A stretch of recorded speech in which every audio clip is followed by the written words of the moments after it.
দূরেরও কাছের, দেশের বিদেশের সবাইকে আন্তরিক প্রীতি ও শুভেচ্ছা জানিয়ে শুরু করছি কর্পোরেট রানিং কোরআন নিবেদিত রমজানের রজনী অনুষ্ঠান, powered by Beacon Pharmaceuticals Limited. Co-sponsor হিসাবে রয়েছেন শরবতে রুহ আফজা, রয়েছেন এয়ার এশিয়া, মালদ্বীপিয়ান, আরও রয়েছেন বারি এলিজার অফ অর্থোপেডিক সেন্টার এবং মিজাবে রহমত হজ এভিয়েশন। মহান আল্লাহ সুবহান ও তাআলার শাহী দরবারে আলিশানে আমাদের এই মুবারক রজনীর, রমজানের রজনী অনুষ্ঠানে যারা জড়িত রয়েছেন, যাদের সার্বিক সহযোগিতায় আমরা অনুষ্ঠানটি প্রথম রমজান থেকে এই রমজান পর্যন্ত সেহরির পূত পবিত্র মুহূর্তে দেশ এবং জাতির সামনে তথা বিদেশিদের সামনে এই অনুষ্ঠান নিয়ে আমরা হাজির হচ্ছি। কোন কথার ভিতরে কে কার দিলের জগতে কোন কথাটির আসর হবে, কারা নিজেদেরকে সংশোধন করবেন জানি তো না। আজকের অনুষ্ঠানে আমরা একটু ব্যতিক্রম ধর্মী অনুষ্ঠান করতে যাচ্ছি। প্রত্যেক অনুষ্ঠানে আলেম থাকেন কয়েকজন, আজকে একজনও আলেম নন, কিন্তু কোনো অংশে আলেম থেকে তারা কম নন। এটা কিভাবে? একমাত্র চেষ্টা সাধনার মাধ্যমে আমরা অনেকে অনেক কিছু হাসিল করতে পারি। এটার জীবন্ত জ্বলন্ত প্রমাণ কোরআন। ওয়াল্লাযীনা জাহাদু ফীনা লানাহদিয়ান্নাহুম সুবুলানা ওয়া ইন্নাল্লাহা লামাআল মুহসিনিন। যারা আমার পথে সাধনা করবে আমি অবশ্যই তাদেরকে আমার পথ প্রদর্শন করাবো, কেননা ইন্নাল্লাহা লামাআল মুহসিনিন, আমি সদ্লোকদের সাথেই আছি। তাহলে আসেন আমরা দেখি আজকের অনুষ্ঠানে আলেম নন অথচ সেহরির এই মুবারক অনুষ্ঠানে, মুবারক রজনীতে তারা কি বলবেন শুনি। প্রথমেই আমার সাথে রয়েছেন বিশিষ্ট ইসলামী চিন্তাবিদ, প্যারামাউন্ট টেক্সটাইলের সম্মানিত পরিচালক জনাব হাবিবুর রহমান হুসাইন। আসসালামু আলাইকুম ওয়া রাহমাতুল্লাহি ওয়া বারাকাতুহু। ওয়া আলাইকুম আসসালাম ওয়া রাহমাতুল্লাহি ওয়া বারাকাতুহু।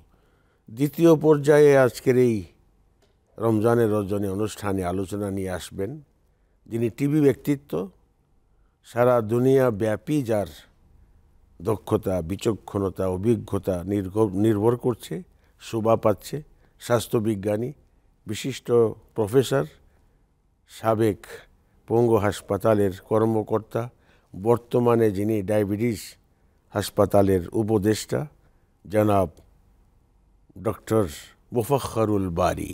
আসসালামু আলাইকুম ওয়া রাহমাতুল্লাহি ওয়া বারাকাতুহু। ওয়া আলাইকুম আসসালাম ওয়া রাহমাতুল্লাহি ওয়া বারাকাতুহু।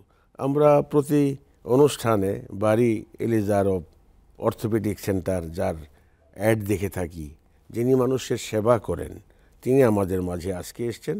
তিনি ডাক্তারি মতে এবং রমজান এটাকে নিয়ে আলোচনা করবেন ইনশাআল্লাহ। আমাদের প্রতিদিন এই অনুষ্ঠানের তেলাওয়াতের জন্য যিনি আসেন উদীয়মান তরুণ কারি হাফেজ সিফাতুল্লাহ। আসসালামু আলাইকুম ওয়া রাহমাতুল্লাহি ওয়া বারাকাতুহু। ওয়া আলাইকুম আসসালাম ওয়া রাহমাতুল্লাহি ওয়া বারাকাতুহু। সিফাতুল্লাহর কাছ থেকে শাহরু রমাদান আল্লাযী উনজিলা ফিহিল কুরআন, কুরআন নাজিলের মাস রমজান, এই আয়াতটুকুনের তেলাওয়াত শুনতে চাই। আউযু বিল্লাহি মিনাশ শাইতানির রাজীম। বিসমিল্লাহির রহমানির রহিম।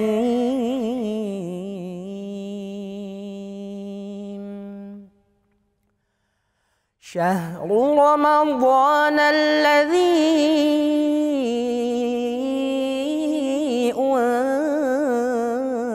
أنزل فيه القرآن هدى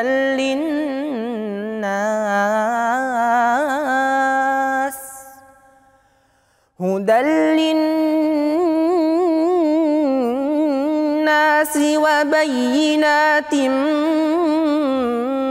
من الهدى والفرقان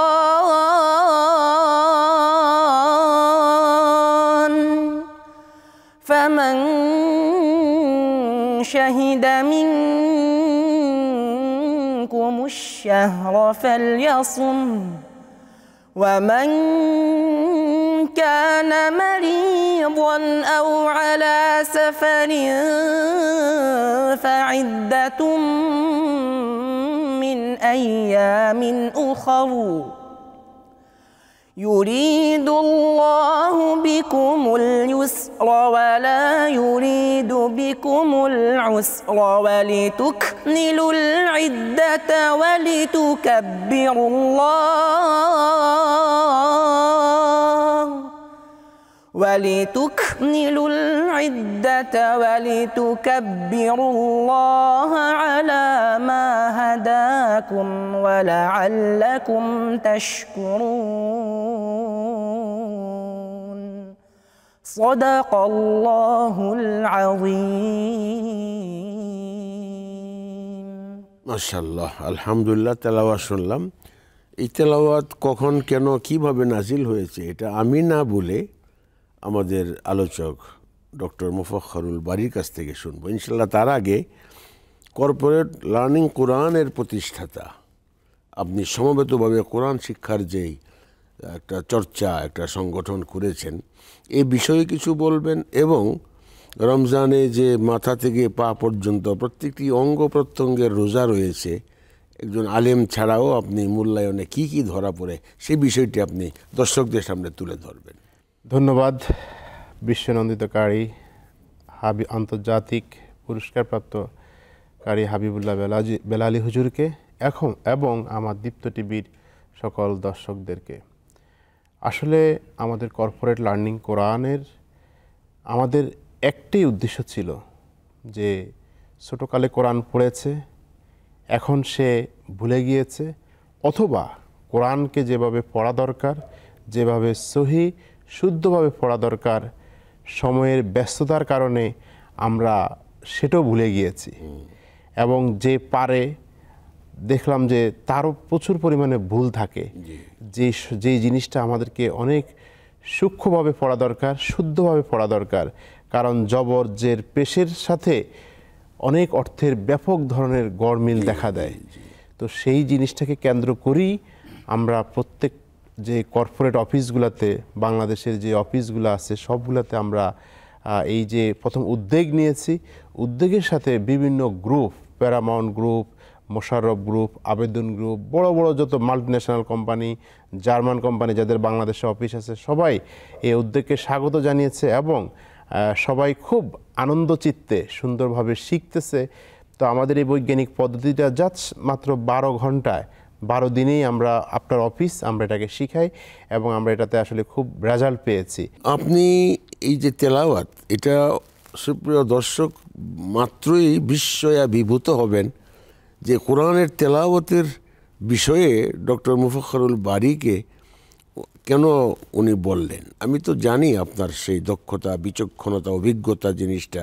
তো আপনি শাহরুর রমাদান আল্লাযী থেকে আপনি আপনার আলোচনা শুরু করবেন। সেখানে ডাক্তারি কিছু মতবাদ থাকবে যে এই রমজানের রোজাতে স্বাস্থ্যগত দিক থেকে আমাদের উপকার না অপকার সেই দিকটা উল্লেখ করবেন। জি, ধন্যবাদ আপনাকে। সুন্দর প্রশ্ন, যেটা রিলেটেড উইথ কোরআন এবং আমাদের হেলথ। যে আয়াতটা সে পড়েছে কোরআন শরীফে সূরা বাকারার 183, 84, 85 এবং 86, এই 4টা আয়াত টোটালি রিলেটেড উইথ আল্লাহকে স্মরণ করা। লাস্টে 86-তে যেটা, সেটা আল্লাহকে তোমরা যদি কোথায় আছো নবীকে জিজ্ঞেস করে, আমি তোমার কাছেই আছি, তোমার ইয়েটা লাস্টের আয়াতটা, ওইটা যেটা সে বলেছে রিলেটেড উইথ আমাদের। আপনি যখন রোজাটা রাখবেন, আপনি সফরে গেলেন বা আপনি অসুস্থ অবস্থায় আছেন, সফর মিনস আপনি মুসাফির, এখান থেকে আপনি চলে গেলেন ধরেন আমেরিকায়, আপনি পাচ্ছেন না ওই সময়টা, টাইম ফ্যাক্টর আছে, তখন আল্লাহ তাআলা আপনাকে বিধান দিয়েছে যে হ্যাঁ তুমি এই সময় করো না, অন্য সময়টা পূরণ করে দিবা। আর আপনি যদি অসুস্থ থাকেন আপনি ফিদিয়া, যেটা সেটা দিয়ে মিসকিনকে আপনি খাওয়াই দেবেন, এই জিনিসটা আছে। এছাড়া যদি আপনি রোজা যে কোনো কার্ডিয়াক প্রবলেম থাকুক, হার্টের, ডায়াবেটিক প্রবলেম, ইভেন গর্ভবতী মা যারা আছেন, প্রথম 3 মাস না হলে মাঝখানের 3 মাস, লাস্টের 3 মাস ডাক্তার সাহেব যে আমি যেটা বলেছি সবসময় উনি যদি ইমানদার ডাক্তার হন উনি ভালোভাবে সুন্দরভাবে উপদেশ দিবেন যে গর্ভবতী মাদের জন্য এই জিনিসটা নিষেধ। আর সিভিয়ারলি যারা আনকন্ট্রোল ডায়াবেটিক যারা থাকে এবং কার্ডিয়াক আনকন্ট্রোল প্রবলেম থাকে বয়স্ক, তাদের জন্য বিধান আছে যে সেটা আল্লাহ তাআলা তো কোরআনে বলে দিয়েছেন, তাকে মিসকিনকে খাওয়াই দিবেন ফিদিয়া, যেটাকে দেওয়ার জন্য। আর দেখেন রোজা যখন আসে আমি বলেছি যে আমি খুব আনন্দিত হই যে বডির উপর এত সুন্দর একটা ইম্প্যাক্ট, যেটা আমাদের বডিতে অটোফ্যাজি, স্বখাদ্য, আপনি ডেথ সেল যেগুলো আমাদের রিসাইক্লিং হচ্ছে রোজার মাধ্যমে, আর নতুন সেল তৈরি হচ্ছে। আমি আরেকবার একটা অনুষ্ঠানে আপনাকে বলেছিলাম যে আপনার ধরেন যারা আমাদের ক্লিনার আছে রাস্তার ধারে ক্লিন করে করে সে একটা জিনিসগুলো একটা জায়গায় জড়ো করে এরপর ওইটাকে নিয়ে সে একটা ডাস্টবিনে ফেলে। আমাদের এখানে সে একটা জিনিস অটোপিক একটা ওজন আছে, যেটা আপনার আমাদের লাইসোজোম 1974-এ একজন সায়েন্টিস্ট এটা আবিষ্কার করেছে। অ্যাটোপিকটা যখন লাইসোজোমের সাথে মিশে যায় তখন ডেড সেলগুলো ধ্বংস হয়ে যায়, নতুন সেল আবার রিসাইক্লিং হচ্ছে। ওই আপনার বডিকে আপনার জৈব রাসায়নিক প্রক্রিয়া, যেটাকে অটোফ্যাজি বলা হয়, যেটা হেলথের উপর একটা বিরাট একটা ইম্প্যাক্ট। তো রোজা কাজে আপনার নেগেটিভ কিছু নাই, চিন্তাই করা যায় না। এবং এই রোজার মাসে আল্লাহ তাআলা আপনার সবচেয়ে বড় ইম্পর্টেন্ট যেটা কোরআনকে আপনার নাজিল করেছে, এটা আমরা সবসময় কোরআন। এবং দেখেন নিয়ামতের কথা যদি আপনি বলেন, আমি একটা আয়াত দিয়ে আপনাকে বলি, সূরা ফাতিরে আছে 3 নম্বর আয়াতে যাবেন, সূরা ইয়া আইয়ুহান নাসু যকুরু নি'মাতাল্লাহি আলাইকুম হাল মিন খালিকিন গায়রুল্লাহি ইয়ারযুকুম মিনাস সামাই ওয়াল আরদ লা ইলাহা ইল্লা হুয়া আন্না তুফাকুন। সুবহানাল্লাহ। তোমরা কোথায় কোথায় ঠোকর খাচ্ছ, আল্লাহু আকবার, তোমরা পারভার্টেড হচ্ছ কোথায়? আসমান থেকে জমিন পর্যন্ত তোমার কাছে যে নিয়ামতগুলো আমি দিয়েছি কাউন্টলেস, তুমি গুণেও শেষ করতে পারবে না। তো কাজী রোজার এটা সবচেয়ে বড়। এই যে মেহমান আপনার বাড়িতে কে আসতেছে এখন, মেহমান, রোজা একটা মেহমান। আপনি যখন ভালো একজন গেস্ট আসে চিন্তা করে তাকে কীভাবে আপনি আপ্যায়ন করবেন, কী দিয়ে খাওয়াবেন, পোলাও খাওয়াবেন, কোরমা খাওয়াবেন, না ভালো জিনিসটা তাকে খাওয়াবেন। এই রোজা আসছে, আমাদের চিন্তা করতে হবে এই রোজাকে আমরা কিভাবে বরণ করে নিব, এটা আমাদের উদ্দেশ্য হওয়া উচিত। এবং আমি মনে করি আমরা বিং এ মুসলিম, আমরা তো মুসলমান, আমাদের একটা বিরাট আমরা সৌভাগ্যবান যে আমরা এই জিনিসটাকে যেন না হারাই। কোরআনের যে বরকত, রোজার যে বরকত, প্রতিটা মুহূর্তে আপনি কোরআন পড়বেন একটা অক্ষর নরমালি, মানজা বিল হাসানাতি ফালাহু আশরু আমসালিহা। আর যদি আপনি অন্য সময় পড়েন তা তো অগণিত, কাউন্টলেস, 70 বলেন, 700 বলেন, 7000 বলেন, বিগাইরে হিসাব। তো এগুলো হলো আমি যা বললাম, আমি আশা করি যে আমি দর্শকদের মোটামুটি একটু বোঝার চেষ্টা করতে পেরেছি এবং আশা করি ওনারা ভালো করে জিনিসগুলো ধারণ করবেন। মাশাআল্লাহ, ধন্যবাদ ডক্টর বারী। এবার জানতে চাইব যে একটা রোজাদারের মাথা থেকে পা পর্যন্ত প্রত্যেকটা অঙ্গ প্রত্যঙ্গেরও রোজা রয়েছে, এই বিষয়ে আপনার কি সাধনা বা কি ধারণা একটু বলবেন?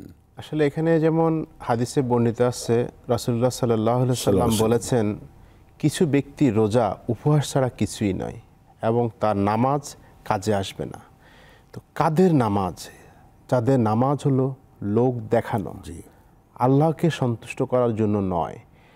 কাদের রোজা উপহাস? আমরা ভাবতেছি যে অনেকেই ভাবি যে আমি তো উপহাস আছি, ইফতার সেহরি খেয়েছি, ইফতার করেছি, সারাদিন কিছুই খাই নাই। আসলে রোজার সাথে জড়িত শরীরের পুরো অঙ্গ প্রত্যঙ্গ, চোখের রোজা আছে। এখন আমি যদি যেটা নগ্ন ছবি থেকে শুরু করে খারাপ দৃশ্য থেকে শুরু করে এই জিনিসগুলো যদি দেখি, তাহলে আমার চোখের রোজা থাকবে না। আমি খাচ্ছি না, এটা হলো আমার পেটের রোজা। এখন আমি সারাদিন রোজা থেকে গান শুনতেছি, রোজা থেকে আমি খারাপ সঙ্গীত শুনতেছি, তাহলে আমার কানের রোজা রইল না। আমি রোজা রাখলাম কিন্তু মানুষকে আমার মুখ থেকে, সবচেয়ে যে 2টা ঠোঁট থেকে আমি মানুষকে গালমন্দ করতেছি, আমি মানুষকে খারাপ কথা বলতেছি, আমি সেই জিনিসগুলো যদি করি তাহলে আমার মুখের রোজাও থাকবে না। এবং প্রত্যেকটা অঙ্গের, যেটা চোখ, কান, যেটা একটা শিশু যখন জন্মগ্রহণ করে তার প্রত্যেক অঙ্গ প্রত্যঙ্গের মধ্যে প্রথম কাজ হয় তার সক্রিয় থাকে তার কান, যেটা পবিত্র কোরআনে কানের কথাটা বিশেষভাবে উল্লেখ আছে। এবং মুসলমান প্রথম বাচ্চার ক্ষেত্রে কানে আজান দেয়। তো সেই কানের যেই রোজাটা, সেটা হলো আমরা শুধু যে উপবাস থাকবো তা না, আমাদেরকে প্রত্যেকটা অঙ্গ প্রত্যঙ্গ যেন হেফাজত থাকে, এবং আমাদের রোজার মধ্যে শুধু যে উপবাস থাকবো তা না, আমাদেরকে অবশ্যই নামাজ পড়তে হবে, আমাদেরকে জিকির করতে হবে, এবং যে সকল জিনিস থেকে অঙ্গ প্রত্যঙ্গে রোজা রক্ষা হয় সেই জিনিসগুলোর দিকে আমাদেরকে লক্ষ্যপাত করতে হবে। জি, ধন্যবাদ জনাব হুসেন সাহেব আপনাকেও। সুপ্রিয় দর্শক শ্রোতা, খুবই গুরুত্বপূর্ণ আলোচনা তিনি করেছেন যে মাথা থেকে পা পর্যন্ত প্রত্যেকটি অঙ্গ প্রত্যঙ্গে রোজা রয়েছে। আঙ্গুলের রোজা, হাতের রোজা, তিনি এটা ওনাকে বুঝতে কষ্ট হবে। আমি এক্সাম্পল হিসেবে বলি, একজন লোক তার অভ্যাস খারাপ, ঘুষ খান, তো একজন তদবিরকারী ব্রিফকেস ভরে টাকা নিয়ে এসছে যে স্যার আমারও সেই কাজটা করার জন্য আপনাকে কিছু নিয়ে আসতে বলছিলেন, নিয়ে এসছি। বেটা বেয়াদব, জানো না আমি রোজা, যাও ইফতারির পরে নিয়ে এসো। মানে উনি মনে করেছেন যে রোজা রেখে এটা ধরা যাবে না, ইফতারির পরে ধরা যাবে। এই তো অঙ্গ প্রত্যঙ্গের কারবার। তারপরেও আমি ডক্টর বারী আপনাকে শেষবারের মতো 2 কথা শেষ করবেন 1 মিনিটে, যে আমরা এই যে রোজা রাখছি, এতে যে কোনো বিষয়ে স্বাস্থ্যগত দিক থেকে রোজার কোনো ক্ষতি বা স্বাস্থ্যের কোনো ক্ষতি এমন কিছু কি ধারণা বা চিন্তা করা যায়? প্রশ্নই আসে না। আচ্ছা, রোজা আসছে, আমি তো বলি নিয়ামত। জি, নিয়ামত। নিয়ামত কী জন্য? নিয়ামতের জিনিস বুঝতে হবে। নিয়ামতটা আপনার জন্য তো এমনভাবে আসছে যে আপনি 13 থেকে 18 ঘন্টা যদি আপনি উপবাস থাকেন, এটা জাপানিজ সায়েন্টিস্ট উনি দেখিয়েছেন 2016 সালে। উনি তার উপরে তো সারা দুনিয়া আলোড়ন সৃষ্টি করে যে মুসলিমরা এভাবে ফাস্টিং করে 18 ঘন্টা থেকে 20 ঘন্টা যদি আপনি থাকেন, ওই যে রিসাইক্লিং, ভালো ইম্প্যাক্ট বডির উপর। অনেকে ওই সেহরি খেতে পারে না, যেমন আমরা সেহরি এখন অনুষ্ঠান করছি, অনেকে সেহরি খেতে পারেন না, তারপরে রোজা রাখতে একটু শঙ্কিত, আতঙ্কিত হয়ে যান যে সারাদিন কি করে।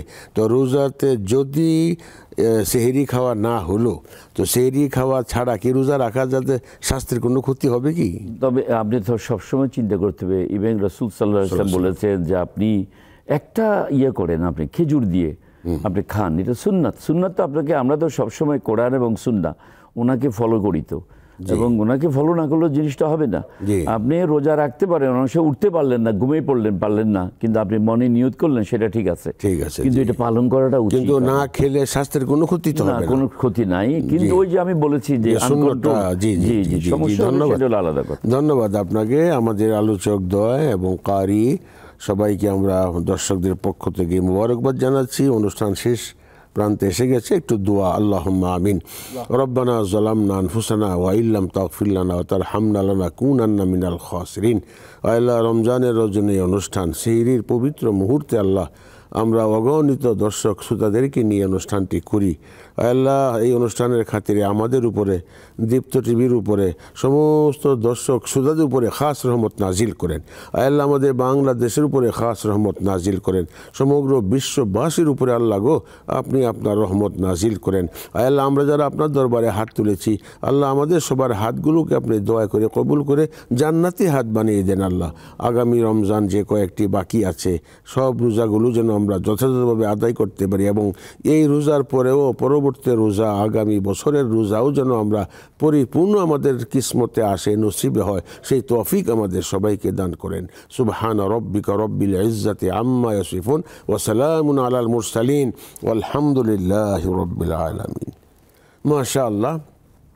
সুপ্রিয় দর্শক শ্রোতা, এতক্ষণ পর্যন্ত আমরা রমজানের রজনী অনুষ্ঠানটি আপনাদের সামনে পেশ করলাম। আবার আগামীকাল যথাসময়ে আমরা উপস্থিত হব ইনশাআল্লাহ। ওয়া মা তাওফিক ইল্লা বিল্লাহ। আসসালামু আলাইকুম ওয়া রাহমাতুল্লাহ।